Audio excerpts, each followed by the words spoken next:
Pai Santo, pelo seu amor infinito, Senhor, nós suplicamos.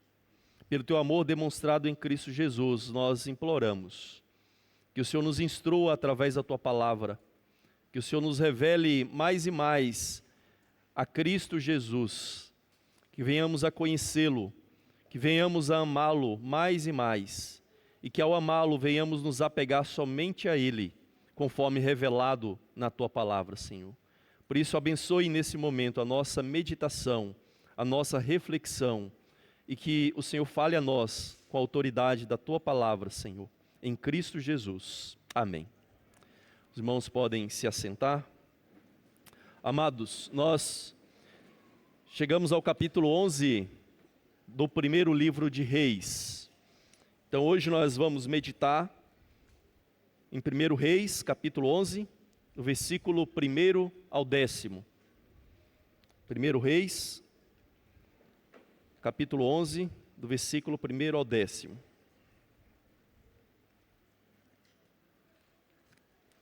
Farei a leitura na NVI, mais antiga, né, de 2001, ok?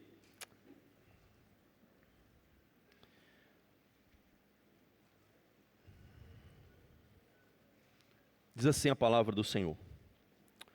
O rei Salomão amou muitas mulheres estrangeiras, além da filha do faraó.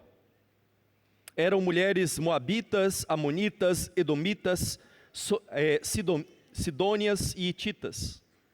Elas eram das nações a respeito das quais o Senhor tinha dito aos israelitas: vocês não poderão tomar mulheres entre essas nações, porque elas o farão desviar-se para seguir os seus deuses.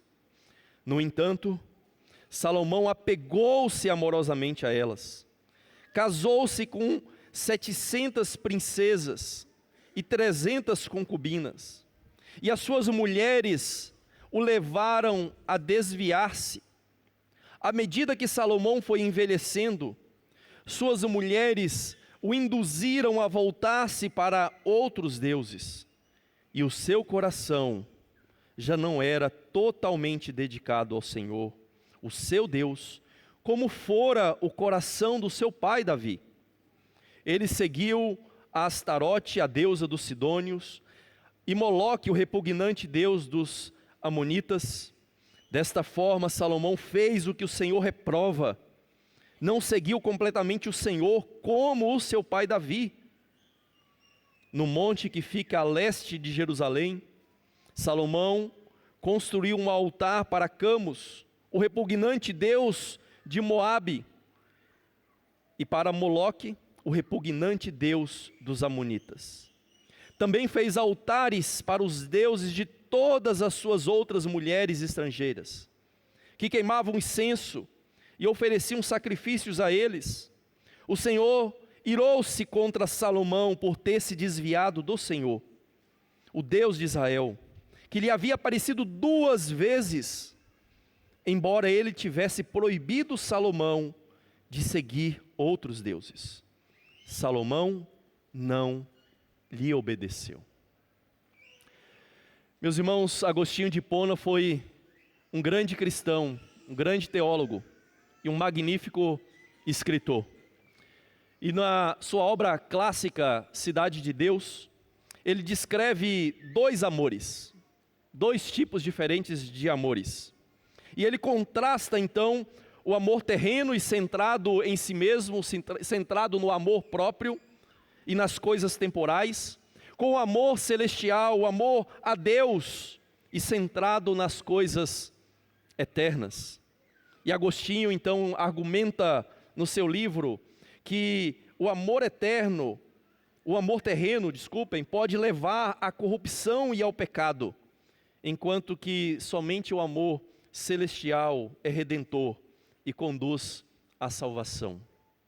E numa das frases clássicas, quando ele trata disso, ele diz assim: 2 cidades foram formadas pelas 2 espécies de amor, a terrena pelo amor próprio, até o desprezo de Deus, a celestial pelo amor de Deus, até o desprezo de si próprio. Aquela se gloria em si mesma, esta porém no Senhor. Aquela busca a glória dos homens, esta a do seu Deus, de quem o testemunho da consciência é a maior glória. Irmãos, quando nós lemos essas palavras de Agostinho, nós percebemos que este é o diagnóstico perfeito para o problema não só de Salomão, mas para o problema de cada um de nós. Nosso problema é onde nós colocamos o nosso amor.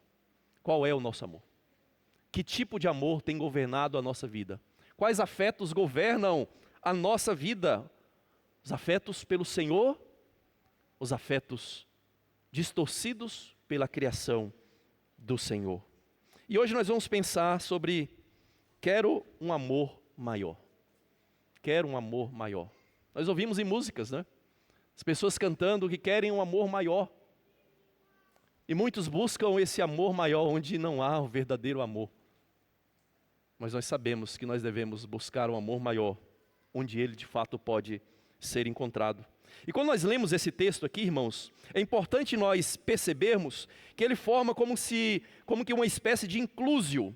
Inclusio é quando você tem uma parte do texto no início, outra no final, e a ideia é que todo o conteúdo então está incluído nesse meio, está encapsulado nessa ideia do início e do final. E quando nós observamos o reinado de Salomão, nós vamos observar esse inclusio. Nós vemos que lá no início do seu reinado, é dito que Salomão amava o Senhor, embora ele ainda sacrificasse e adorasse em lugares inadequados, inapropriados para adoração, que não eram ordenados pelo Senhor. Mas é dito que ele amava o Senhor. Só que aqui no capítulo 11, no final do seu reinado, no versículo 1 é dito que Salomão amava muitas mulheres estrangeiras. E o que a gente observa aqui, irmãos, é que alguém no início da história, alguém que presenciou e que viveu ali naquele tempo e via a vida de Salomão ali no seu início do seu reinado, com aquela sabedoria, julgando entre os problemas ali de Israel e governando Israel, alguém poderia pensar que, de fato, Salomão era o descendente prometido. Era o descendente que Deus prometeu para Davi que traria glória a Israel. O descendente que se assentaria para sempre no trono de Davi e que o reino jamais se apartaria dele. Alguém poderia pensar ao ver Salomão iniciar o seu reinado. Só que agora, quando a gente chega no final, e quem participou disso lá, de maneira viva, com certeza já estava plenamente frustrado, porque de fato Salomão não seria aquele que se assentaria para sempre no trono de Davi. Salomão por fim morreria, e o final da sua vida não foi toda aquela beleza e toda aquela glória do princípio.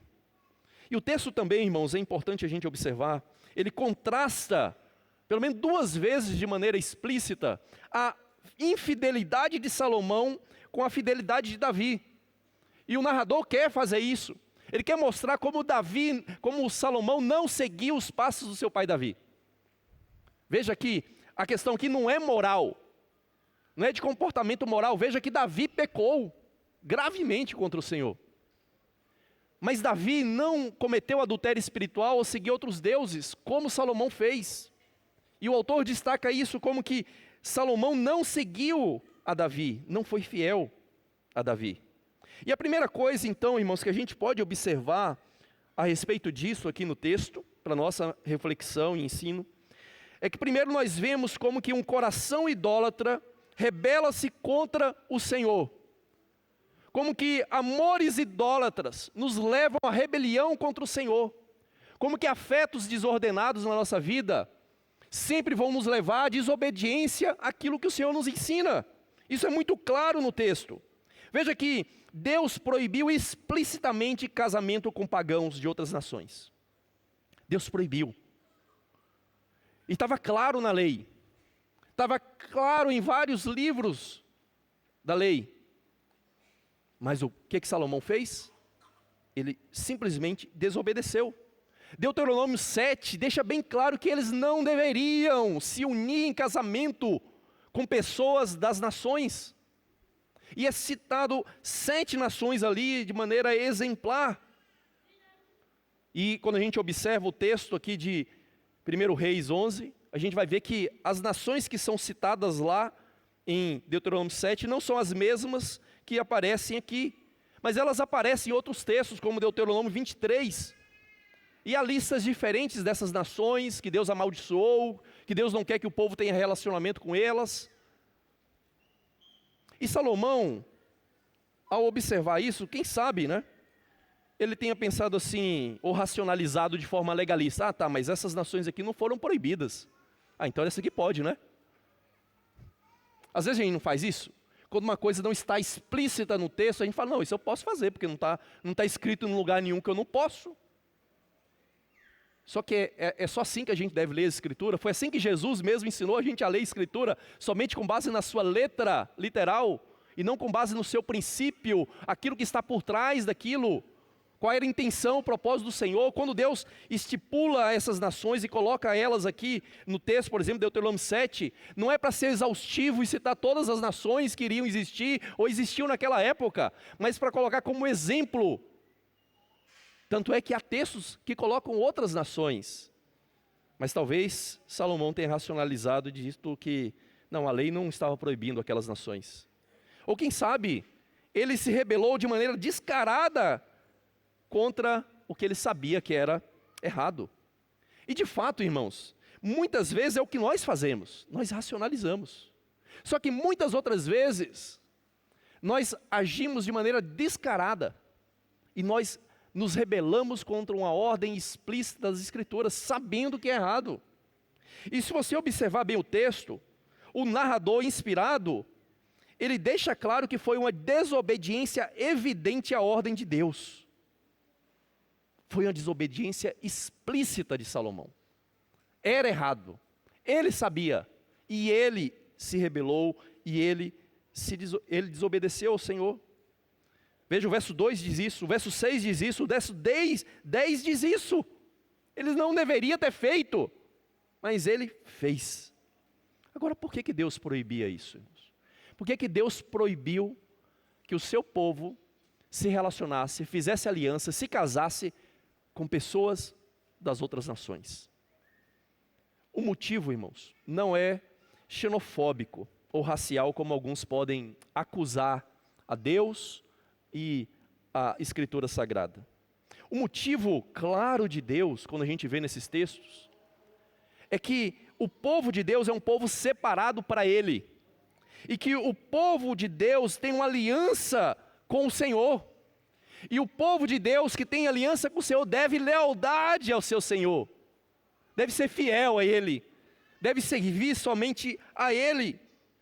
Então o motivo era espiritual, era religioso, porque se eles se relacionassem com essas nações, se eles especialmente se casassem com pessoas dessas nações, eles seriam mal influenciados e eles acabariam caindo em idolatria.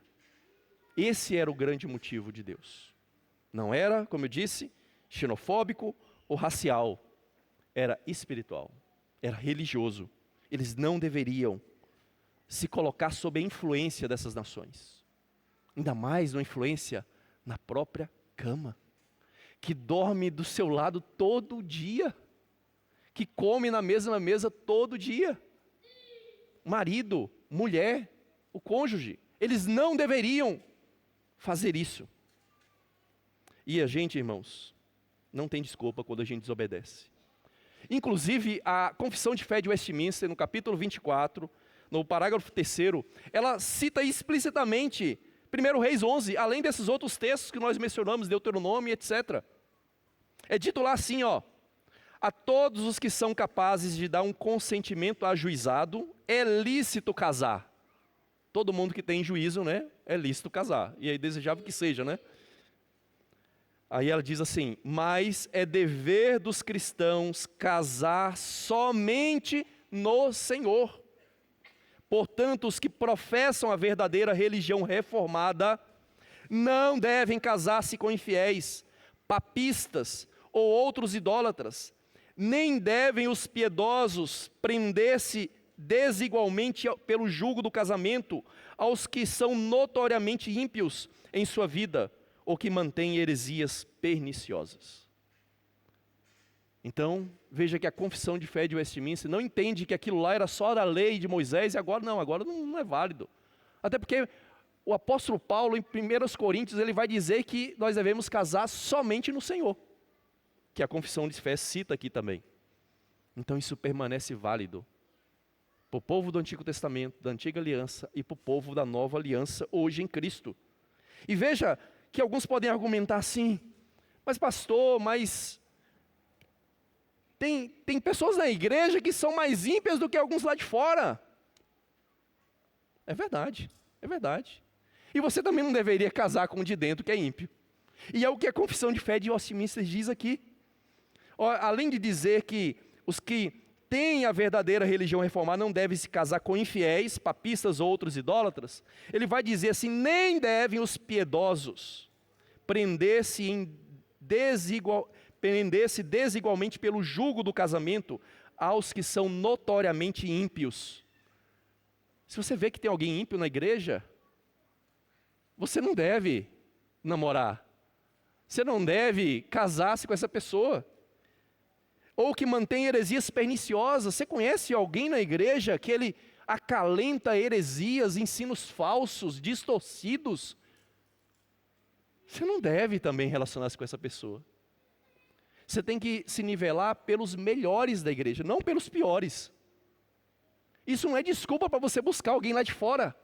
Porque pensa o seguinte, se o de dentro já às vezes é assim, imagina como vai ser o de fora. É uma mentira deslavada, irmãos, dizer que os de fora são melhores que os de dentro. Eu não acredito nisso. Eu não acredito nisso.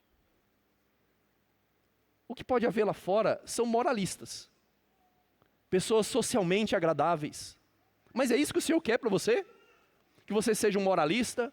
Ou que você seja uma pessoa meramente socialmente agradável, socialmente cumpridora de leis humanas? É isso que o Senhor espera de você? Não, não é isso que o Senhor quer. O Senhor quer que o seu povo seja um povo separado, exclusivo para Ele. E que por isso esse povo, sabendo disso, sabendo das influências do pecado do seu próprio coração, procure relacionar-se com aqueles que são piedosos, para que produza uma descendência piedosa também. Esse é o nosso dever. Mas sabe qual é o nosso problema, irmãos?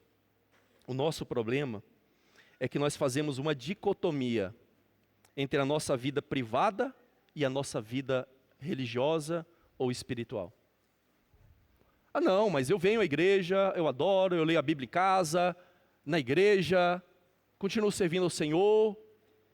Meu casamento é uma coisa à parte. A gente vê como coisas estanques, como compartimentos separados da nossa vida, o que nós fazemos aqui, ou individualmente, de maneira religiosa, espiritual, com o restante da nossa vida, com o nosso trabalho, com a nossa vocação, o que nós estudamos, o que nós lemos. Nós compartimentalizamos a nossa vida. E não é assim que o Senhor quer que nós façamos. A nossa vida espiritual não é um compartimento à parte do restante da nossa vida privada. Nós não podemos separar a nossa vida espiritual da nossa vida particular, porque tudo está interligado.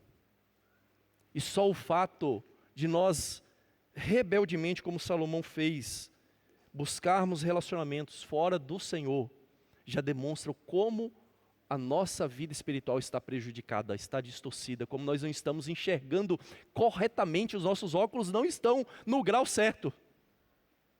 E nós precisamos, então, reconhecer, irmãos. E veja aqui que tudo começa onde? Nas afeições do coração. Você não começa assim, falando para os jovens, né? Você não começa assim, eu vou me aproximar daquela menina ali na faculdade, porque eu quero apresentar o evangelho para ela. Você não começa assim. Você olha, você viu que ela é bonita, é atraente, você desejou, se acalentou no coração. Aí depois você começa a racionalizar, não, mas é porque eu prego o evangelho, ela se converte, olha só que bênção que vai ser, você é um instrumento do Senhor. Pode acontecer que seja? Pode, irmãos. Porque Deus, apesar do nosso erro, Ele faz o bem. Mas nem sempre é assim. você vai ver vários exemplos de pessoas que se casaram com pessoas infiéis e infiéis se converteram. Mas você vai ver muitos exemplos de pessoas que casaram com infiéis e jamais se converteram. E outros que até se desviaram por causa disso. Abandonaram a fé. E veja então, irmãos, que tudo começa com as afeições do coração. É dito aqui que Salomão amou aquelas mulheres. Ele amou. E a ideia aqui, no texto hebraico, é o aspecto perfeito do verbo, ou seja, é uma ação completa, né? Acabada. Ele não estava amando, ele amou. É assim que é descrito pelo narrador aqui para nós. Ele amou. Assim como é dito lá que Abraão deveria pegar Isaque, a quem ama, e sacrificar. É mesmo, escrito da mesma forma aqui. E há outros exemplos nas Escrituras. Só que o que é irônico nisso aqui, irmãos, é que é dito que Salomão, quando nasceu, o Senhor o amou. O Senhor o amou. E ali também o verbo, de forma perfeita, Deus amou ele. Deus amou. Mas aqui é dito que Salomão já não amava mais o Senhor. Com integridade de coração, ele amava outras coisas. E isso levou ele, irmãos, à ruína. Cristo deixou bem claro para nós, que é do coração que brotam todos os pecados que contaminam a nossa vida. É dos nossos afetos, é daquilo que nós amamos, é da nossa cosmovisão que vem todos os nossos pecados. E nós precisamos atentar a isso no exemplo de Salomão. Mas o texto também nos mostra que um coração idólatra afasta-se do Senhor. Amores idólatras nos levam agora à fidelidade àquilo que nós amamos, a falsos deuses, a ídolos. E um coração idólatra acaba se afastando do Senhor. E é o que a gente vê aí a partir do final aí do verso 2. No entanto, Salomão apegou-se amorosamente a ela e casou-se com 700 princesas e 300 concubinas. Novamente, a gente percebe, irmãos, que a causa foi o amor desordenado de Salomão, aqui no texto. E aqui no texto hebraico, quando a gente percebe e atenta-se a ele, a gente vai ver que tem uma construção que descreve uma ação ou um estado, que ele é resultado de ele é resultado de outro, né? Ou seja, tem uma ação, um estado anterior que resulta de maneira lógica a outro. E o que o texto está dizendo aqui? Que primeiro Salomão apegou-se por amor àquelas mulheres estrangeiras. Então esse é o ato primeiro. E esse ato levou a algumas consequências. Ele casou-se com elas. E elas o fizeram desviar-se. E depois é dito como consequência: então à medida que envelhecia, elas o induziram a voltar-se para outros deuses. Então tudo começa naquele amor de Salomão, naquele afeto de Salomão, apegando-se agora a essas mulheres e casando-se com elas, elas fazendo ele se desviar, e ele então voltando-se para outros deuses. As consequências aí lógicas que o autor coloca para nós aqui nesse texto. Então veja, irmãos, que Salomão, ele tem esse afeto no seu coração, assim como muitas vezes nós, e esse afeto, então, agora ele nos aprisiona, nos constrange, e nos faz nos apegar a essa coisa como um grande valor na nossa vida. Às vezes a gente vai ver alguns comentaristas ou até pregadores, eu já fiz isso também, a gente argumentar que, não, mas Salomão casou-se com essas mulheres por alianças políticas. Olha, 700 princesas. Embora haja discussão se eram princesas antes, né? Ou aqui princesa descreve o status atual delas diante de Salomão agora, que elas são casadas com ele. Mas veja, irmãos, que embora possa ser verdade que Salomão se casou tendo uma intenção política de alianças com outros povos, só que isso não é a verdade toda. E não é a ênfase do texto inspirado por Deus. Veja que é dito claramente aqui, a construção do texto deixa isso claro, que ele amou, ele se apegou a elas e as amou. E então ele se casou. Então ele não se casou, vou fazer uma aliança política. Pego a mulher, deixo lá no harém e acabou. Não, Ele amou elas, ele se ligou a elas, se uniu a elas de coração. Não foi meramente uma aliança superficial política, não, foi do coração de Salomão, é daí que veio tudo. Tanto é que se fosse só aliança política, para que ele precisava de concubina? Para quê? Se era só aliança política, ele podia ficar só com as princesas de reis pagãos. E havia tantos reis pagãos assim naquela época, 700, ali em volta de Israel? Não. Então, irmãos, esse não é o motivo. E a gente não deve suavizar aqui o erro de Salomão. O problema estava de fato na idolatria do coração dele, que agora o leva a se afastar do Senhor, porque é isso que o autor vai mostrar para nós, que as consequências é que agora ele se afasta, porque ele se apegou a outra coisa, que não o Senhor. Veja que Deuteronômio 13, por exemplo, disse para a gente se apegar somente ao Senhor, que se surgisse um falso profeta, e esse profeta predissesse um sinal, e aquilo que ele falou se cumprisse, e depois ele dissesse, vamos adorar outros deuses. O que ele diz? Não siga falsos deuses, apegue-se somente ao Senhor, não vá atrás. Mas o que Salomão fez? Ele se apegou a essas mulheres, e com essas mulheres ele se apegou agora a falsos deuses, deixando ao Senhor. A ideia é a mesma expressa lá de Ruth, que se apegou a Noemi, mostrando o amor, o apego de Ruth a Noemi. É para descrever aqui o apego de Salomão a essas mulheres. E diversas vezes no Salmo, irmãos, a mesma palavra que é usada, como no Salmo 63, no Salmo 119, para falar como que o salmista está apegado a Deus. O salmista está apegado aos mandamentos de Deus. Mas Salomão, em vez de fazer isso, o que ele tinha no coração? Um apego idólatra pelos seus amores, pelos seus prazeres. E o comportamento de Salomão aqui contrasta com o apelo então das Escrituras para amar e se apegar somente ao Senhor, somente ao Senhor. E esse amor então desordenado, antropocêntrico, fez com que ele fosse infiel à aliança.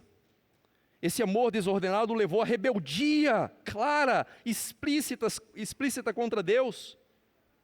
Veja que é dito aqui que, à medida que ele envelhecia, aquilo que antes ele conseguia resistir de tentações, né, ali em relação à idolatria, agora ele começou a ser leniente, ele começou a ser tolerante, e começou a aceitar. Às vezes a gente não observa isso na igreja também, irmãos? Que algumas pessoas, à medida que envelhecem, em vez de amadurecerem mais na vida espiritual, parece que elas vão se tornando mais lenientes, relaxadas, liberais, tolerantes. E no final das contas, o que muitos fazem é revestir essa leniência e tolerância com uma áurea racionalizada. Não, é porque antes na minha juventude eu era muito legalista, pastor. Agora eu entendo. Isso aqui eu posso, né? Entendo que não é bem assim, né? E a gente começa a tecer todo um argumento sofisticado, um raciocínio sofisticado. E sabe de onde vem a palavra sofisticado? De sofisma. Sofisma. É algo elaborado para te seduzir, te enganar. É isso que é algo sofisticado. Mas é um embuste, no final das contas. Não tem sofisticação verdadeira nenhuma. E é assim que a gente age, muitas vezes. Nós racionalizamos, dizendo que eu era legalista, só que agora, em vez de legalista, você se torna antinomista, você se torna liberal. E foi o que aconteceu com Salomão. Salomão, ao envelhecer, em vez de amadurecer, aprender com os erros da juventude, ele começou a ser tolerante. Irmãos, que isso não aconteça conosco. E o resultado aí é que ele desobedece de maneira flagrante ao Senhor. É dito que ele construiu templos para outros deuses. Eu não vou me deter aqui nesses deuses. Você pode encontrar na maioria das Bíblias de estudo aí, algumas informações sobre eles. Eu só quero enfatizar aqui esse Milcol, ou Moloque, como é conhecido nas Escrituras. Os adoradores desse Deus aqui, irmãos, sabe o que eles faziam? Eles sacrificavam bebês recém-nascidos a esse Deus. Colocavam esses bebês dentro desse ídolo e ateavam fogo. Eles queimavam seus filhos. E se você observar bem então, se Salomão teve todas essas mulheres, naquela época não tinha anticoncepcional, muitas dessas mulheres, se não todas, engravidaram. E muitos desses filhos de Salomão foram sacrificados a esses ídolos. Isso colocava em risco a própria linhagem de Davi. A própria linhagem da mulher que iria até onde? Até Cristo. Mas é claro que, na graça do Senhor, Ele não permitiu que isso resultasse no extermínio da descendência da mulher. E Deus sempre preserva o seu, sempre preserva a sua semente, para que dessa semente venha a Cristo. Mas por fim, irmãos, nós aprendemos aqui que um coração idólatra recebe a ira do Senhor. Os versículos 9 a 10, um coração idólatra recebe a disciplina do Senhor. É dito claramente que o Senhor irou-se contra Salomão, por ter se desviado do Senhor, o seu Deus, o Deus de Israel, que havia aparecido 2 vezes. E essa ira de Deus contra Salomão, que não foi uma ira destrutiva, não foi a ira de tirar o amor dele de Salomão, foi uma ira disciplinar. Esse verbo irá, no tronco que ele aparece aqui no texto hebraico, ele é usado somente aqui em Reis e em Deuteronômio. E em Deuteronômio, esse verbo, como ele está conjugado aqui, ele é sempre usado para a disciplina de Deus contra os seus servos. Um amor que se ira e disciplina os seus. Então, quando Deus se ira contra Salomão, irmãos, Deus, ele cumpre ao mesmo tempo as promessas que ele fez a Davi. Lembra que lá em 2 Samuel, capítulo 7, Deus, quando faz aliança com Davi, ele promete algumas coisas a Davi em aliança. E ele promete, entre essas coisas, que se o descendente de Davi se afastasse dele, fosse infiel a ele, ele iria discipliná-lo, ele iria corrigi-lo com açoite de homens. Iria usar as nações, reis estrangeiros, para virem e castigar esse rei, castigar esse povo. E Deus está cumprindo isso aqui. Deus se ira contra Salomão, como a gente vai ver no próximo sermão, que será pregado pelo reverendo Pedro.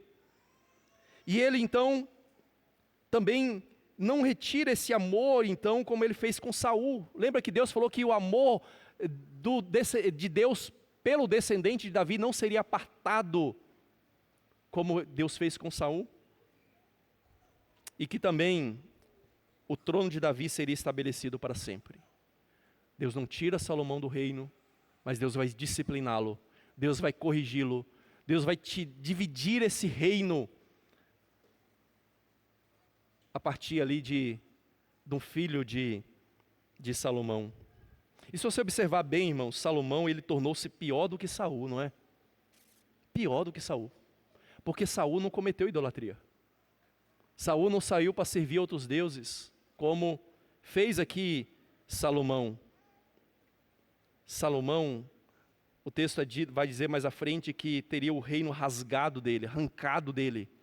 Lembra lá quando o rei Saul também puxa a capa do profeta, a capa se rasga, e o profeta diz que o reino seria arrancado, rasgado dele? O mesmo é dito aqui para Salomão. Salomão deveria tremer diante disso aqui. Só que mesmo assim, Salomão não perdeu o reinado. Salomão não perdeu o reino. Salomão não perdeu o amor de Deus, como Deus prometeu a Davi que não tiraria o amor desse descendente. Mas ele foi disciplinado. Jesus, lá em Apocalipse, ele diz que ele corrige e disciplina a quantos ama. Então o fato de sermos amados do Senhor não deve nos fazer imaginar que então está tudo tranquilo. Está tudo tranquilo. Não está tranquilo. O amor de Deus é um amor sério. Não é amor bonachão, como a gente vê por aí, né? Ou como eu costumo dizer, né? Meloso, né? meramente sentimental, não. É um amor ativo. E esse amor leva ele a agir e a disciplinar aqueles a quem ele ama. E é assim que Cristo faz conosco. E é assim que Cristo fez com Salomão. É assim que Deus faz com ele. Paul House diz corretamente, irmãos, que de todos os pecados registrados nas Escrituras, Deus leva a idolatria mais a sério, pois nenhum outro pecado tem a capacidade de destruir toda a aliança por si só. É verdade que Deus abomina a imoralidade sexual, mentira, roubo, assassinato, tudo isso o Senhor abomina, são pecados que nos tornam merecedores do inferno. Mas de todos os pecados, irmãos, a idolatria é aquele que leva ao rompimento do nosso relacionamento com Deus, a quebra da aliança, e isso, nas Escrituras, é levado muito a sério, muito a sério. Tanto que João, ao escrever a sua primeira carta, ele termina a carta dizendo: filhinhos, guardem-se dos ídolos, guardem-se dos ídolos. E por quê? Porque vocês conhecem o Deus verdadeiro, e nós estamos no verdadeiro, em seu Filho Jesus Cristo. Esse é o verdadeiro Deus e a vida eterna. Então guardem de qualquer ídolo, guardem dos ídolos, se afastem dos ídolos, arranque a idolatria do seu coração, porque só existe um Deus verdadeiro, e o único que tem um amor perfeito, o único que pode satisfazer o seu coração, e é Jesus Cristo. O escritor aos Hebreus, irmãos, nos adverte diversas vezes na sua carta. E uma delas ele diz: cuidado, não rejeitem aquele que fala. Se os que se recusaram a ouvir aquele que os advertia na terra, não escaparam, quanto mais nós, se nos desviarmos daquele que do céu nos adverte. Do que ele está falando? Olha, se aqueles homens, advertidos pelos profetas, como foi Salomão, eles, ao desobedecerem, eles provaram a ira de Deus. Quanto mais nós se recusarmos a ouvir a Cristo que do céu nos fala, aquele que nos falou uma vez por todas, Cristo. E no capítulo 10 ele vai dizer: quão mais severo castigo julgam vocês, merece aquele que pisou aos pés o Filho de Deus, profanou o sangue da aliança pelo qual ele foi santificado, e insultou o Espírito da graça. Pois conhecemos aquele que disse: a mim pertence a vingança, eu retribuirei, e outra vez o Senhor julgará o seu povo. Terrível coisa é cair nas mãos do Deus vivo. Então o que o escritor aos Hebreus está dizendo: olha, Cristo é superior a tudo. A revelação de Cristo é superior a toda a revelação da antiga aliança. E se aqueles homens não escaparam ao desobedecer aquilo que eles conheciam na época, quanto mais nós, que agora temos a Cristo, sabemos agora de uma maneira que eles não sabiam no passado, quem é o verdadeiro Deus. Se nós nos desviarmos, terrível coisa é cair nas mãos de um Deus vivo. Portanto, irmãos, nós devemos nos guardar da idolatria. E para nos guardar da idolatria, nós precisamos observar onde estão os nossos afetos. Onde estão os nossos amores, os nossos maiores amores, os nossos maiores anseios, os nossos maiores desejos, os nossos maiores sonhos. Se tudo isso que é maior estiver em outra coisa, em algo criado, que não no Senhor, você pode ter certeza que isso é idolatria. Que isso é idolatria. Agora, quando você vê tudo isso sobre Salomão, todo esse final trágico da vida de Salomão, você está realmente surpreso ao ler esse texto? Você está surpreso que isso aconteceu com Salomão? Ele ter amado essas mulheres, se afastado do Senhor, servido a outros deuses, construído templo, agora não só mais para o Senhor, mas para esses deuses? Você está surpreso mesmo? Você não consegue acreditar que Salomão fez algo tão abominável? Irmãos, se você conhece as Escrituras, se você ouviu outros sermões dessa série, a queda de Salomão não deveria ser algo imprevisível para você. Porque a gente vê ao longo da vida do reinado de Salomão, como isso era mais que previsível. Estava lá. Só não tinha a planta completa, a árvore completa, mas estava lá, uma sementinha, brotando, crescendo, sendo regada, sendo adubada, crescendo, brotando e contaminando toda a sua vida. Esse é só o resultado final, mas já estava lá. As sementes do desastre. Como muitas vezes já está na nossa vida. Às vezes, algo amargo que você está colhendo hoje, não aconteceu hoje, não aconteceu da noite para o dia, não foi de repente que você caiu no pecado. Não foi de repente que você caiu no adultério. Olha, pastor, eu era um homem santo, piedoso. E de repente, pastor, me deu na cabeça de eu adulterar. Não, não foi. Você estava lá, reparando, olhando de maneira indevida para outra pessoa. Você estava na academia, olhando para as mulheres, vestidas inapropriadamente. Você está lá no celular, de vez em quando, acessando sites pornográficos. Ou, quem sabe, só imagens levemente sensuais. Isso já estava lá, há bastante tempo. E o que você colhe agora, às vezes, é simplesmente o fruto maduro daquilo que você semeou lá atrás. E você guardou, acalentou, e você não arrancou da sua vida. Com Salomão foi assim. Salomão, lá no início, é dito que ele se casou com a filha de Faraó. Casou-se com a filha de Faraó. É dito diversas vezes que ele foi acumulando cavalos, riquezas, mulheres. Até o seu modo de administrar o reino não era conforme ali o padrão estabelecido das leis de Deus, das tribos que Deus estabeleceu, mas era conforme padrões pagãos. Estava lá, brotando, crescendo a vida de Salomão.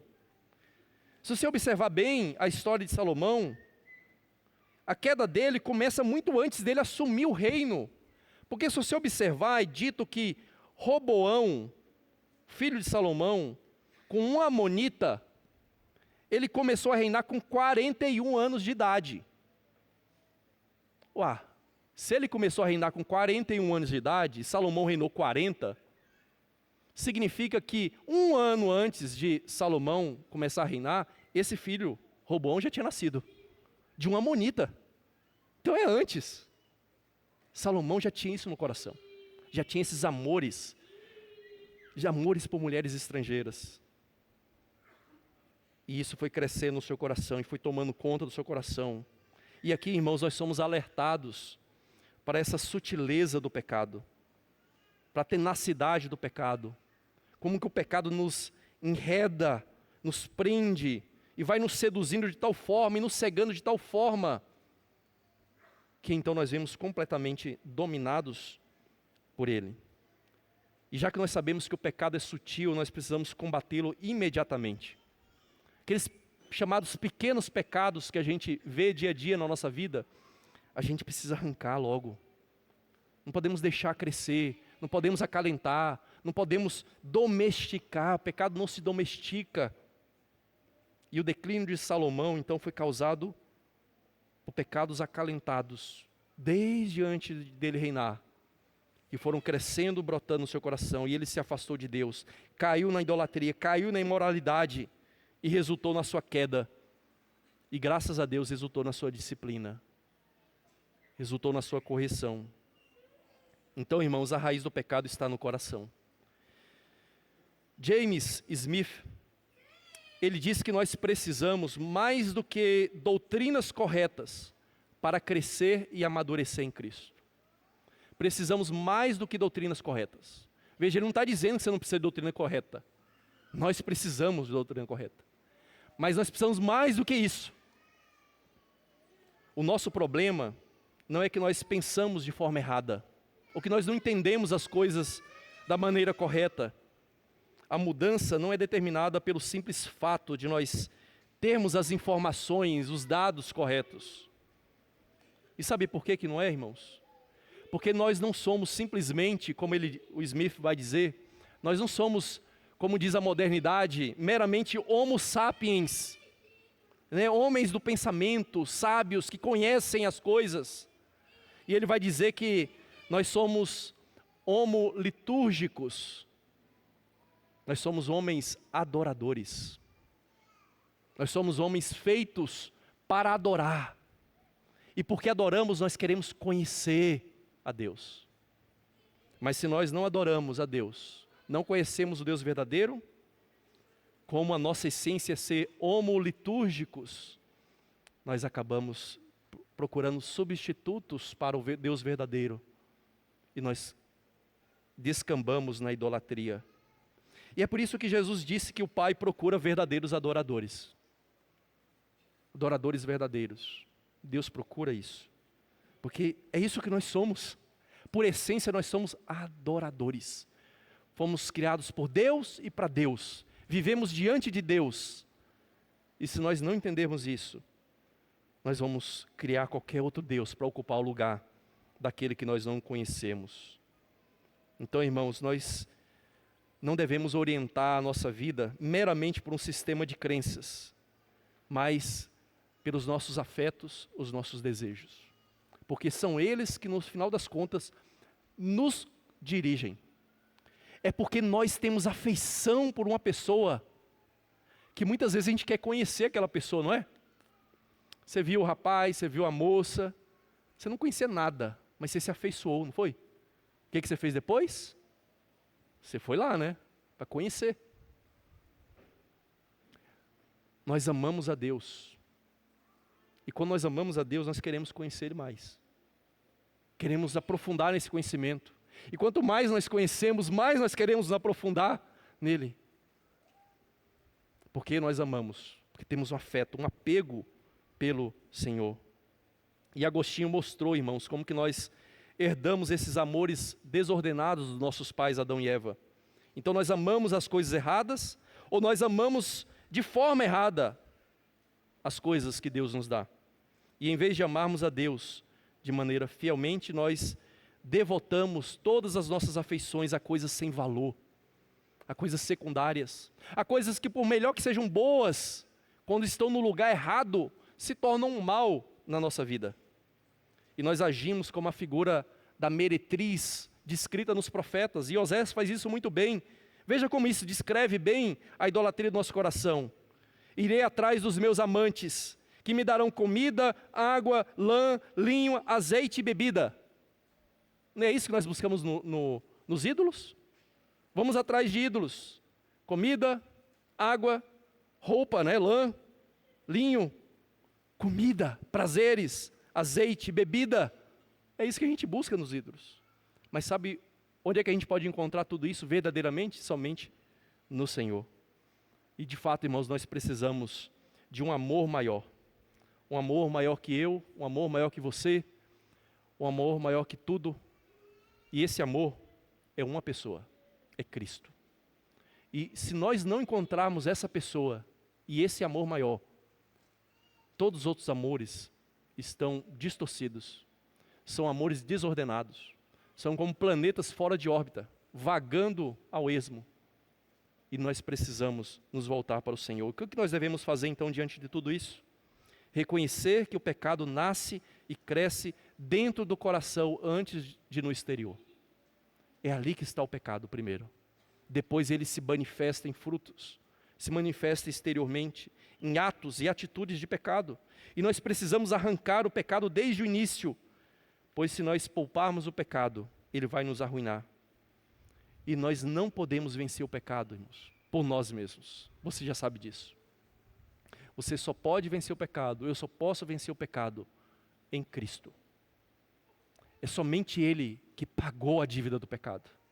É somente Ele que nos livra dessa escravidão do pecado que nos prende, nos aprisiona. É somente Ele que livra a nossa vida na santificação da influência do pecado, da presença do pecado. Até o dia que nós encontrarmos Ele, sermos glorificados, aperfeiçoados, e não haver mais nenhuma raiz de pecado brotando no nosso coração. Portanto, queridos, reconheça que, como em Salomão, as afeições distorcidas e idólatras do seu coração arruinam a sua vida, te deixam infelizes, prometem, mas nunca cumprem. E reconheça que aquilo que você busca satisfazer em ídolos, só Cristo, que é o verdadeiro Deus, pode oferecer. Só Ele pode satisfazer. Então você precisa desse amor maior. E esse amor maior é Cristo. E sabe de uma coisa? O apóstolo Paulo, quando ele escreve aos Coríntios, ele adverte contra a idolatria também. E ele diz para os coríntios, irmãos, que aquilo que as nações, que aquilo que os pagãos fazem é adorar demônios. Que os ídolos nada são nesse mundo. Que as imagens não têm valor nenhum. E que por trás disso o que tem, na verdade, são adorações instigadas, inspiradas e motivadas por demônios. E ele diz então que nós não devemos participar do cálice dos demônios e do cálice de Cristo. Ele diz que nós não devemos participar da mesa de Cristo e da mesa dos demônios. Nós devemos entender, irmãos, que Cristo é o marido zeloso e Ele não tolera a nossa infidelidade. E Paulo diz que nós não devemos participar então da mesa de Cristo e ao mesmo tempo da mesa dos ídolos. Que de fato você possa ter consciência disso, que a idolatria é algo que contamina a sua vida e termina por te destruir e afastar do Senhor. Mas se você realmente conheceu a Cristo, e Cristo habita em você, você tem nele todo o poder de destruir esses ídolos, de destronar esses ídolos, de quebrar esses ídolos, de arrancar esses ídolos do seu coração. Porque é somente substituindo o falso pelo verdadeiro que o nosso coração então encontra a verdadeira satisfação, o verdadeiro contentamento. Irmãos, nós estamos diante da mesa do Senhor. E dessa mesa devem participar todos aqueles que conhecem esse Deus verdadeiro, Cristo Jesus. E se você conhece esse Deus verdadeiro e você já manifestou essa fé nesse Deus verdadeiro, ao professar sua fé em Cristo, e ao fazer isso através do batismo, da sua profissão de fé, você é convidado a participar. Se você parte de uma igreja verdadeira, uma igreja que pregue o Evangelho, uma igreja que é genuinamente cristã e evangélica, você é convidado. Mas se você ainda não entendeu que ao participarmos dessa mesa, nós estamos participando da comunhão do povo de Deus, da igreja de Cristo, você deve esperar até que você tome essa atitude de fazer parte do povo da aliança e entender que você é um povo separado para o Senhor.